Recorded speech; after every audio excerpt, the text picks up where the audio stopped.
It's toy time, it's toy time. It's toy time, it's toy time.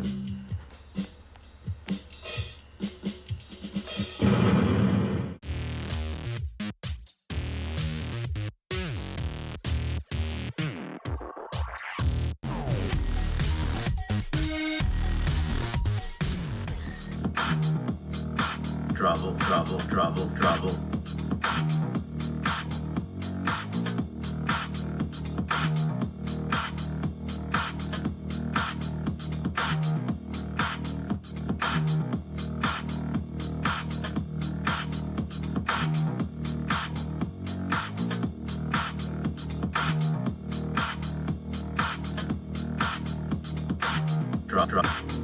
Trouble.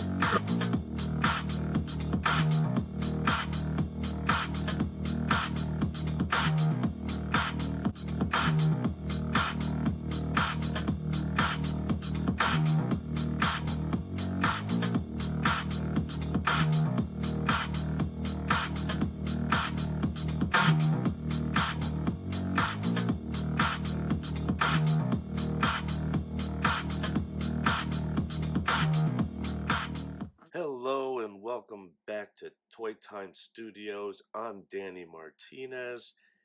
This is episode 44. Welcome back. Thanks for tuning in. Don't forget to hit that like, share, comment, and subscribe. Hit that notification bell.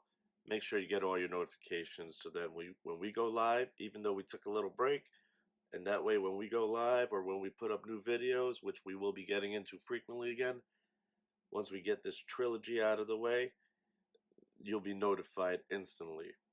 Now, I mentioned trilogy. That's right. There have been some famous trilogies, some successful, some not. Some never made it to be the trilogy it was intended to be. But let's just go over some influential trilogies right off the top of the head. Star Wars, Lord of the Rings, the Dark Knight trilogy, Kill Bill, Hangover, the South Park trilogies. Actually, I can think two off my head. Imagination Land and the Black Friday trilogy. I'll call Hunger Games decently successful. However, I will be introducing you to the concept of the multiverse. The definition of multiverse is an infinite realm of being or potential being of which the universe is regarded as a part or instance. Now, in this first of the three-part saga, I will be introducing you to the DC Multiverse line of toys. More specifically, their history and rundown of lines leading up to more recently when McFarlane Toys took over production from Mattel of the DC Multiverse line. We'll be giving you all that and more in this beginning episode. And then the next episode, Act 2, I already know the title. It will be The Hunt and the Wild. Then we'll wrap it up with an unboxing and a final presentation of where these figures go and how I'll be displaying them. We'll get right into the history of the DC Multiverse. Now, it's important to note that DC Multiverse wasn't always the name of the line of toys. Before it was DC Multiverse, they were produced by Mattel, and they were called DC Universe Classics, which ceased production in 2014. It was kind of speculated that this would be the end of DC Toys as far as no plans in the future. That soon changed when Mattel debuted the DC Multiverse line at the 2015 San Diego Comic-Con. The key difference in concept was this. Generally, the figures were about 6 inches in height. However, DC Universe Classics focused on comics mostly and primarily. However, DC Multiverse Toys would mix classic comic designs and other media, such as film, TV, video games, animated features and cartoons, social media apps, mobile apps, and many other forms of media. Now, as far as similarities go, the DC Universe Classics also shared the similarity of doing collect and connect, which is essentially the same as build a figure, which we mentioned previously in a previous episode. It's important to note that each figure came with a piece for the build a figure or a role play item. Now remember, the DC Multiverse line started at 2015 San Diego Comic Con. It was debuted, and it lasted till 2019.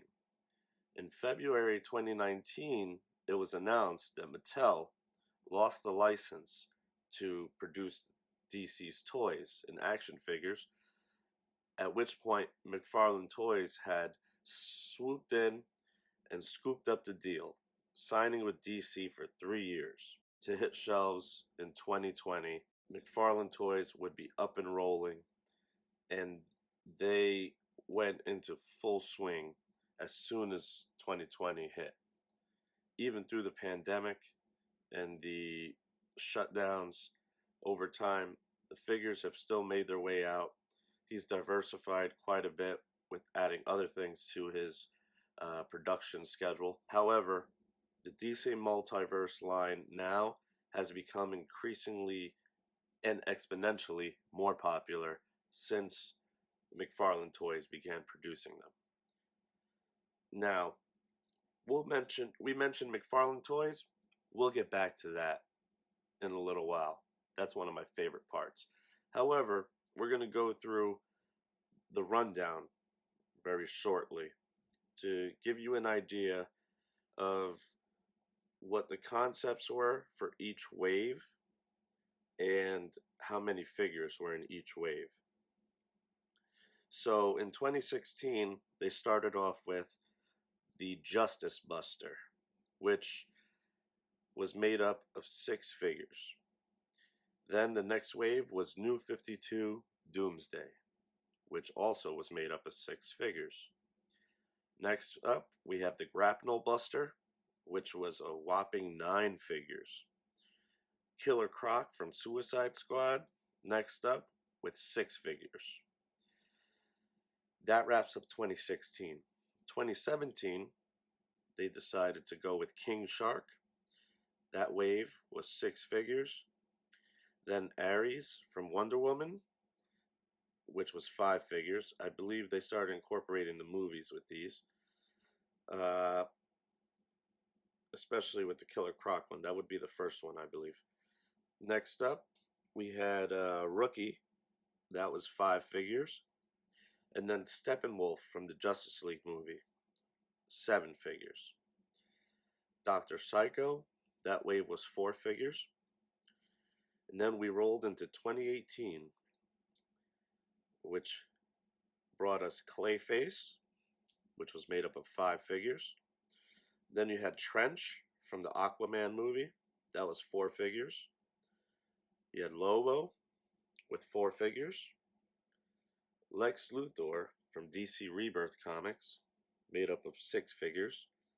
Then we rolled into 2019. We had Batman Ninja. That was 6 figures. Then we had Killer Croc once again. And at that point, McFarlane Toys' deal was announced. That's just the regular lines. We had a few non-collect and connect releases.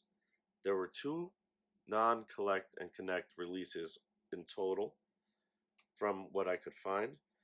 And there were a few exclusives. There were Amazon exclusives, 2 Amazon exclusives, 2 Walgreens exclusives, 3 Walmart exclusives, and 8 Toys R Us exclusives. That's just based on the information that I could find. There may be more. However, I'm sure there's definitely got to be some other specials and exclusives and convention specials in particular.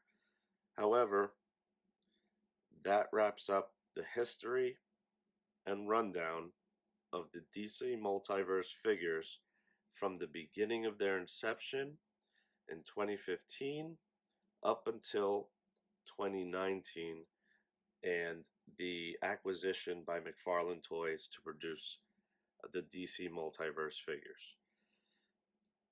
Next, we will be jumping into the McFarlane acquisition and what they did in the DC Multiverse line. We will be doing a documentary in the future on McFarlane Toys to get a full and very well-rounded history of the production, what they've done, how it started, and how they've expanded since their inception, and how they've changed the toy and action figure game and production and just the standards of toys in general from when I was growing up until when I was a teenager, and where they've taken it up until this point now. They have done a little bit of everything, and I'm going to enjoy making that documentary in the future. But that'll be another episode of Toys Time Studios.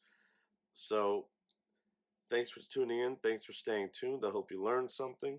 The next part, it's going to get really, really cool. There's going to be many, many, many cool figures and totally awesome pieces that you're going to be wowed by. All right? So don't forget to like, share, comment, and subscribe. This has been Danny Martinez. We will see you on the next episode, Act 2 of the DC Multiverse Trilogy. See you next time. Trouble. Peace.